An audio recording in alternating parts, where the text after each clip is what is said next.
জি 24 ঘন্টা Jack অলিবল studio থেকে আমি সব্যসাচী শুরু করছি 5টা পাঞ্চ। আর 5টা পাঞ্চে আলোচনা আমি শুরুতেই দেখে নেব তৃণমূলের প্রদীপ্ত মুখোপাধ্যায় রয়েছেন আমাদের সঙ্গে, অরিজিৎ বক্সি বিজেপির প্রতিনিধি রয়েছেন আমাদের সঙ্গে, আর 32,000 চাকরি বহাল। আগে 5টা পাঞ্চে এটাই আলোচনা এবং চাকরি হারানোর আশঙ্কা নিয়ে খুব স্বাভাবিকভাবে একটা মেঘের ঘনঘটা তৈরি হয়েছিল, একটা উদ্বেগের ঘনঘটা তৈরি হয়েছিল, সেটা কাটলো। মানবতার দিকটাকে দুর্নীতির থেকেও বড় বলে তুলে ধরে 2024-এর প্রাইমারি শিক্ষক নিয়োগের চাকরি বহাল রাখলো কলকাতা হাইকোর্টের ডিভিশন বেঞ্চ।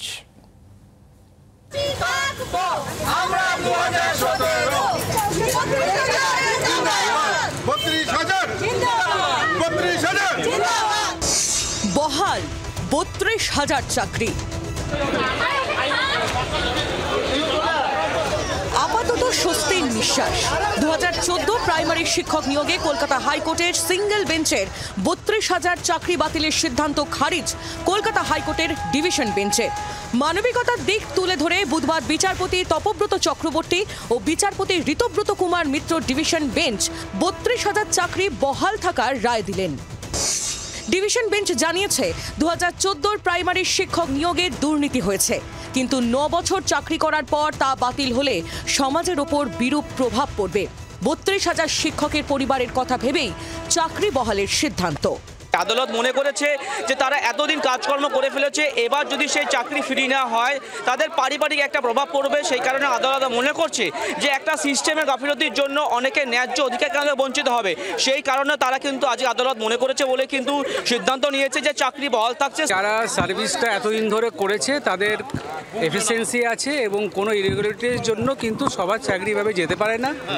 সিঙ্গেল বেঞ্চের অর্ডার সেটাসাইড, ইনোসেন্টের কোনো ফল্ট নেই, অথরিটির কোনো ফল্টের জন্য তাদেরকে কোনোভাবে টার্মিনেট করা যেতে পারে না। এতদিন ধরে যারা চাকরি করে আসছে এবং চাকরি যারা পেয়েছে তাদের এখানে কোনো ইনভলভমেন্ট নেই এবং তারা যে চাকরিটা পেয়েছিল তাতে তাদের কোনো ভূমিকা নেই বা তারা কোনো আনডিউ অ্যাডভান্টেজ নেয়নি। চিন্তা ছিল এটাই যে এসএসসির মতো এই 32,000 চাকরি বাতিল হবে কি হবে না, কারণ যেহেতু অ্যাপটিটিউড টেস্ট নিয়ে একটা বড় দুর্নীতির অভিযোগ এসেছিল এবং এখানে পর্ষদ ক্লিয়ারলি বলেছিল এটা দুর্নীতি নয়, এটা হচ্ছে একটা গাফিলতি বলা যেতে পারে। আর দ্বিতীয়ত ইনভেস্টিগেশনে কিন্তু যে কটা টেন্টেড বা অযোগ্য বলে দুর্নীতিগ্রস্ত বলে চিহ্নিত করেছিল সিবিআই, তার মধ্যে প্রায় ওটা গিয়ে 300 কাছাকাছি তারা অলরেডি বাতিল হয়ে গেছে।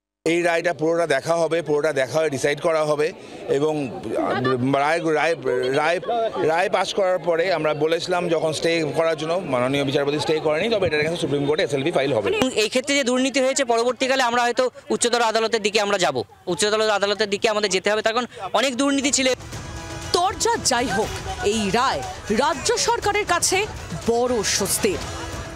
আজকে প্রাথমিক বেঞ্চের রায় ডিভিশন বেঞ্চ সেটা সাইড করে দিয়েছে, একপাশে সরিয়ে রাখা হয়েছে। ফলে আপনারা আবার মাথা উঁচু করে কর্মস্থলে যান এবং আমার মুখ্যমন্ত্রী আমার সরকারের উপর ভরসা রাখুন। 2023-এর কলকাতা হাইকোর্টের তৎকালীন বিচারপতি অভিজিৎ গঙ্গোপাধ্যায় 2014 প্রাইমারি নিয়োগে 32,000 চাকরি বাতিলের রায় দেন। সেই রায়ের বিরুদ্ধেই ডিভিশন বেঞ্চে গিয়েছিল চাকরিহারারা। ডিভিশন বেঞ্চের চাকরি বহাল রাখার রায় স্বাভাবিকভাবেই তাদের মুখে হাসি ফুটিয়েছে।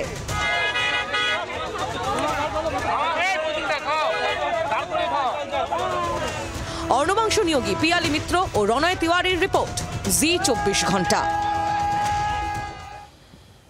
অরিজিৎদা, এই জায়গা থেকেই তো তৃণমূল বলছে যে গোটাটাই রাজনৈতিক উদ্দেশ্য প্রণোদিত ছিল।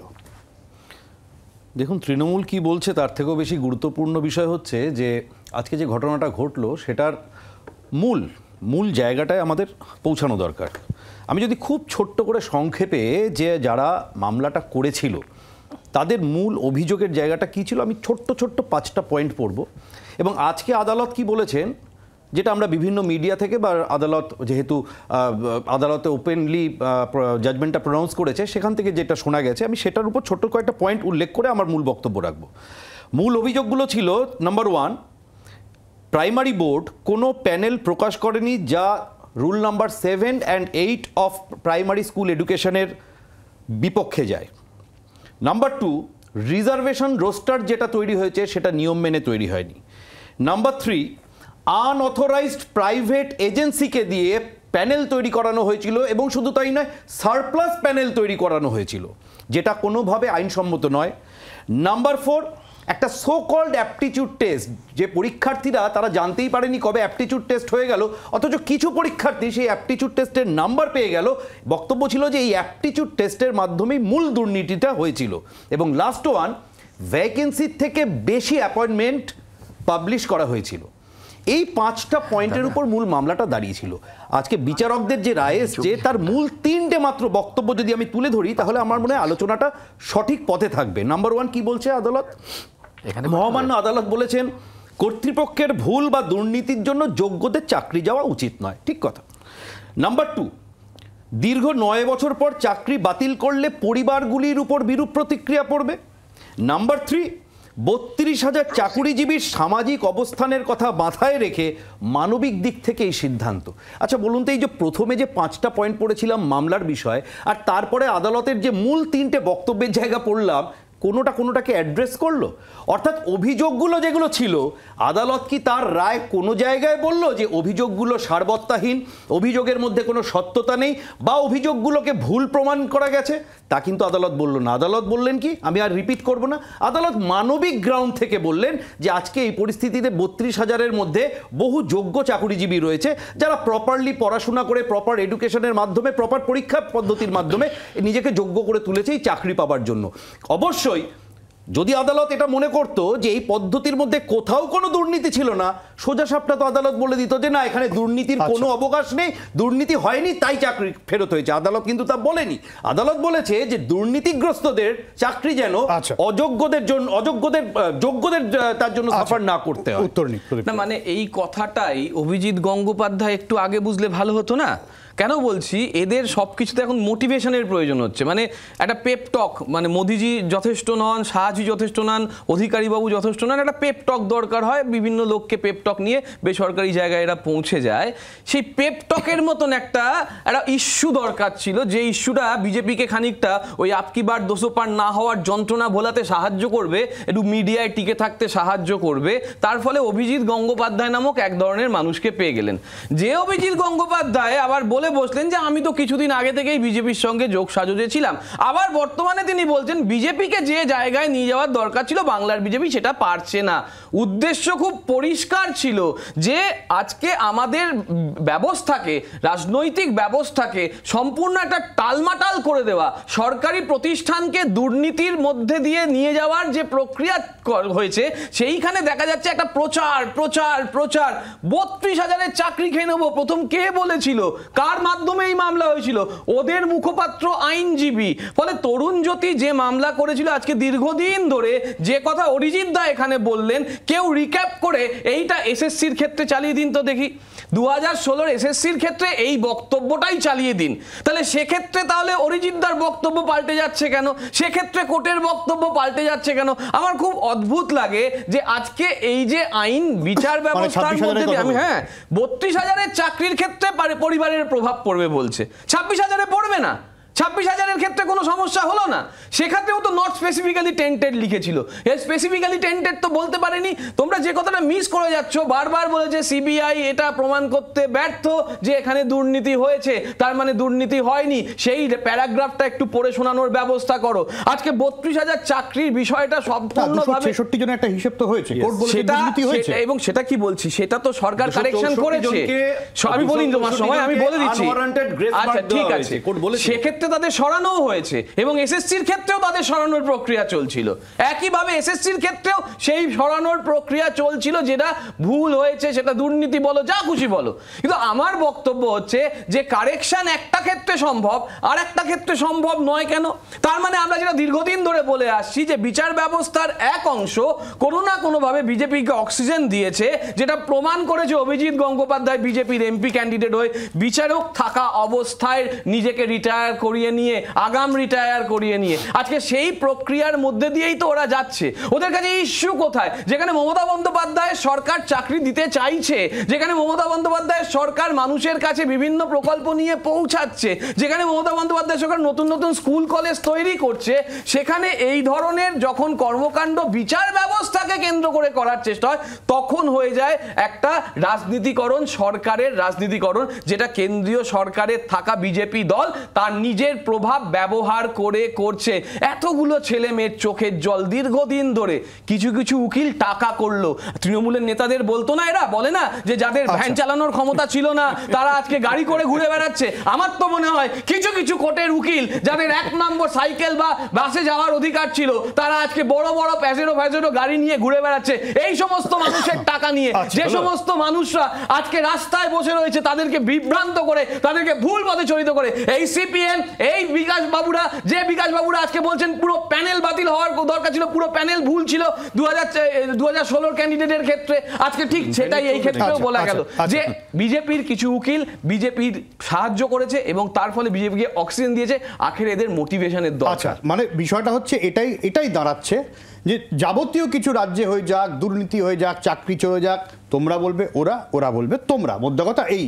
কিন্তু এর মাঝে পড়ে সাধারণ মানুষের, চাকরিজীবী যারা, তাদের কি হচ্ছে, আমি একটা এক্সাম্পল দিচ্ছি। এসএসসি মামলায় প্রদীপ্তদা, অরিজিৎদা, আজকে বিচারপতি অমৃতা সিনহা একটা নির্দেশ দিয়েছেন, এই যে নতুন পরীক্ষা হলো কদিন আগে, এই প্রক্রিয়াতে নিয়োগ হলেও এর ভবিষ্যৎ নির্ভর করবে মামলার ওপর। কত বড় অনিশ্চয়তা ভাবতে পারো একবার। যারা নতুন পরীক্ষা দিল, যারা চাকরি হারালেন, আবার পরীক্ষা দিলেন, আবার সুযোগ পাওয়ার কথা ভাবছেন, তাদের ভবিষ্যৎ অনিশ্চিত। এই অনিশ্চয়তার দায় কার? আজকে আমি ধরে নিচ্ছি বিজেপির কথা মতো অরিজিৎ দা যে ওরা দুর্নীতি করেছে, কিন্তু তাদের শাস্তি যদি না হয়, তারা যদি একে একে জামিন পেয়ে যায়, তোমাদেরও বলার জায়গা থাকে কি হ্যাঁ হয়েছে, সাধারণ মানুষ তো দেখছে। বলি না, প্রথমে জামিনের কথা বললেন, আমি একটা জায়গা ফ্যাকচুয়ালি বা লিগালি কারেক্ট করে দিই যে জামিন পাওয়া মানে মুক্তি পাওয়া নয়। জামিন পাওয়া মানে তদন্তের পর তাকে বাড়ির ডাল ভাত খেয়ে মামলা লড়ার অধিকার। জামিন পাওয়া মানে দোষী সাব্যস্ত নয়। হ্যাঁ, জামিন পাওয়া দোষী সাব্যস্ত নয়, যেমন দোষ থেকে দোষমুক্ত হওয়া নয়। আমি সেটাই বলছি যে জামিন পাওয়াটা কোনো বড় বিষয় নয়, জামিন পাওয়াটাই কনস্টিটিউশনাল রাইট। মানে bail is a natural thing, jail is the exception, এটাই ল বলে। এখন কথাটা হচ্ছে যে আপনি বললেন যে এই বিচারটা হচ্ছে কি হচ্ছে না, বা তদন্তটা হচ্ছে কি হচ্ছে না। আচ্ছা, একটু থামাতে হচ্ছে, আমি শুভেন্দু অধিকারী বক্তব্য আসছে, একটু শোনাবো। 5টার সময় অ্যাপয়েন্টমেন্ট দিয়েছিলেন পার্টির নির্দেশে, আমি তার সঙ্গে মিট করে বলেছি এবং আমাদের ওখানেও যেটা আমরা বলেছিলাম যে 14ই ডিসেম্বরের পরে যে হিয়ারিংগুলো হবে সেই হিয়ারিংয়ে লাইভ ওয়েবকাস্টিং সিসিটিভি এবং যে এইআরওরা এই ধরনের কাজে বাধ্য হলেন বা উৎসাহিত করলেন, বিএলওদের কাছ থেকে ওটিপি নিয়ে তাদেরকে বিশ্বাস করা যাবে না পুরোটাই। সেই জন্য ইলেকশনের সময়, কাউন্টিংয়ের সময় মাইক্রো অবজারভার দেওয়া হয়, সেটাও দিতে হবে। একটা লিখিত রিপ্রেজেন্টেশন পশ্চিমবঙ্গ বিজেপির পক্ষে অ্যাজ এ এলওপি আমি এটা সাবমিট করেছি। এটা মূলত সিওকে দেওয়া ডেপুটেশনের খানিকটা ফলো আপ বা এক্সটেনশান বলতে পারেন, যেটা ইসিআইয়ের কাছে যে বিষয়গুলো সিও অফিস করতে পারবে না, তাদের অনুমতি নিতে হবে। সেটা সাথে সাথে ভারতবর্ষের কোথাও নেই সুপার টাইম সার্ভিসের কিছু ডিইও আছেন, যেমন পূর্ব বর্ধমানের ডিএম বা কলকাতার যিনি দায়িত্বে আছেন তিনি। এক্ষেত্রেও এক্সেপশান, এই বিষয়ে ইলেকশন কমিশনের হস্তক্ষেপ করা উচিত। আর গোটা ভারতবর্ষেই ইআরওরা এসডিও র্যাঙ্কের হন। পশ্চিমবঙ্গের ক্ষেত্রেও গরমিল রয়েছে। আমরা দাবি করেছি এসডিও র্যাঙ্কের ইআরওদের দিয়ে করা হোক। আরেকটা কথা বলে আমি শেষ করেছি, সেটা হলো ইলেকশন কমিশন অফিসে সব রাজনৈতিক দল আসবে যাবে, ওই জায়গাটা সকলের জন্য অবারিত দ্বার এবং প্রোটেক্টেড। ইলেকশন অফিসের সামনে যেভাবে নন বিএলওরা তৃণমূলের গুন্ডারা হুলিগানিজম করছে আর ইলেকশন কমিশন টলারেট করছে, পুলিশ এটা অ্যালাউ করছে, এটা নিয়েও ইলেকশন কমিশন সাংবিধানিক বডি আর্টিকেল 3 to 4-এ তাদের যথোপযুক্ত ক্ষমতা দেওয়া আছে, তারা কেন এটাকে অ্যালাউ করছে এটাও আমি বলেছি। আজকে মুখ্যমন্ত্রী মালদাতে মিটিং করেছেন, তিনি বলছেন কি AI help to camp for the TMC বা রাজ্য সরকারের তরফ থেকে 12 তারিখ থেকে টিএমসি করবে না রাজ্য সরকার করবে? রাজ্য সরকার করবে। যে ডকুমেন্ট হারিয়ে গেছে সেই ডকুমেন্টগুলো বাংলাদেশি অবৈধ মুসলমান অনুপ্রবেশকারীকে আপনি কি ডকুমেন্ট দেবেন? আমরা আগেই বলেছি বার্থ সার্টিফিকেট 24 জুন 2025 যেদিন দেশে এসআইআর শুরু হয় বিহার দিয়ে, তারপরে যে বার্থ সার্টিফিকেট ব্যাকডেটে দেওয়া হচ্ছে এটা অ্যালাউ করা যাবে না শুনানির সময়। আর কি দিতে পারেন আপনি? আপনার আধার কার্ড আর রেশন কার্ড এটা তো অনেকেই জানে টাকার বিনিময়ে তৈরি হয়েছে। বাংলাদেশি মুসলিম অবৈধ অনুপ্রবেশকারীদের উনি জামাই আদর করে রাখেন, ওনার ভোট ব্যাংক। আর গুজরাট, উত্তরপ্রদেশ, বিহার, আসামের, উড়িষ্যার লোককে তিনি বলেন বাহারি, বাইরের লোক। অতএব উনার হেল্প ডেস্ক সরকার থেকে করতে পারেন, যে সেক্ষেত্রে যদি 2 নম্বরই করেন, সার্টিফিকেটে নথিতে সই যে বিডিও, এসডিও, ডিএমরা করবেন, তারা যদি বিপদে পড়েন, মমতা ব্যানার্জি তার কোম্পানি কিন্তু বাঁচাতে পারবে না, বাঁচাবে না। এটা বহুবার প্রমাণিত হয়েছে। আমি বিডিও, এসডিও, ডিএম এবং বার্থ সার্টিফিকেট যারা দেন, বিএমওইচ, সিএমওইচ, মেডিকেল অফিসারদেরকে সতর্ক করছি, আপনারা অবৈধ অনৈতিক কাজ করে নিজেদের বিপদ ডেকে আনবেন।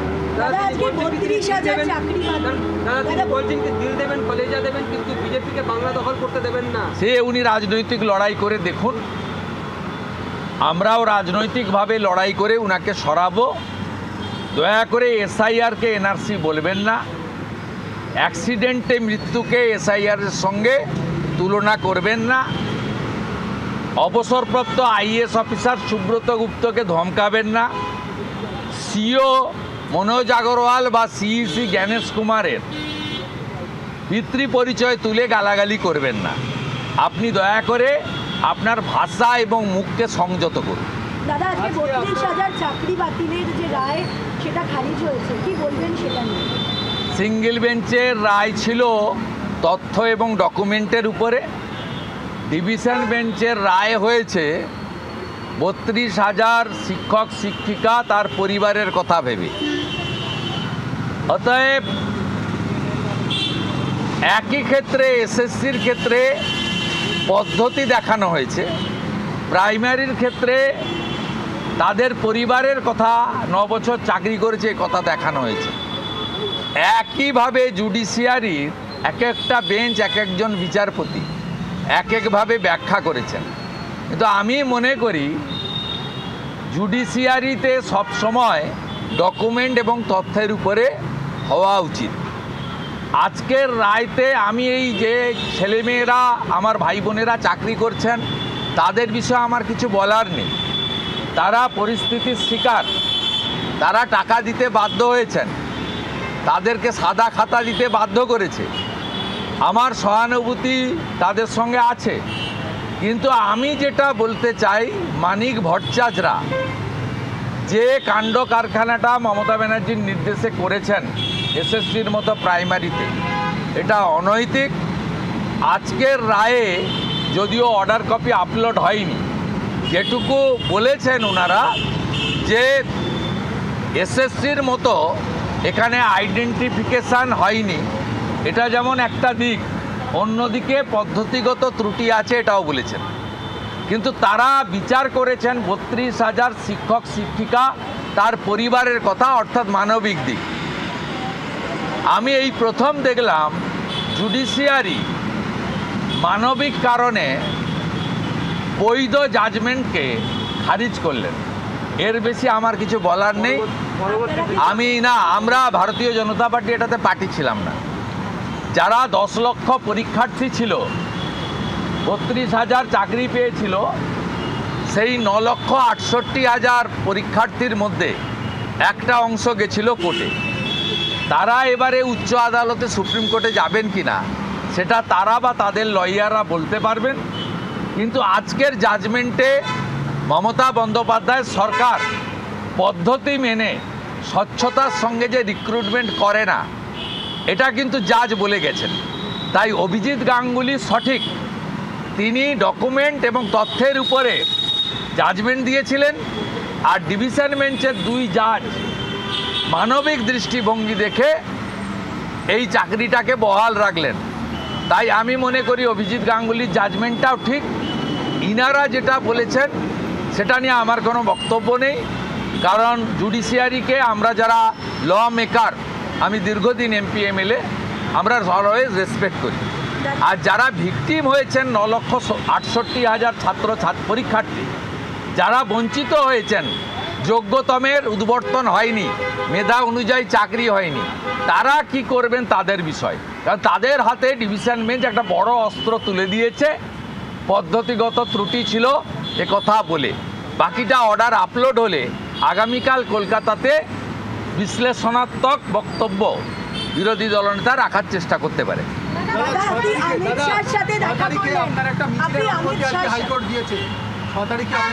হ্যাঁ, আমার মিছিলের নয়, অনেকগুলো রাষ্ট্রবাদী হিন্দুত্ববাদী সংগঠন মিছিল ডেকেছে, আমি থাকব। বাংলার আওয়াজ, বাঙালির আবেগ, জি 24 ঘন্টা।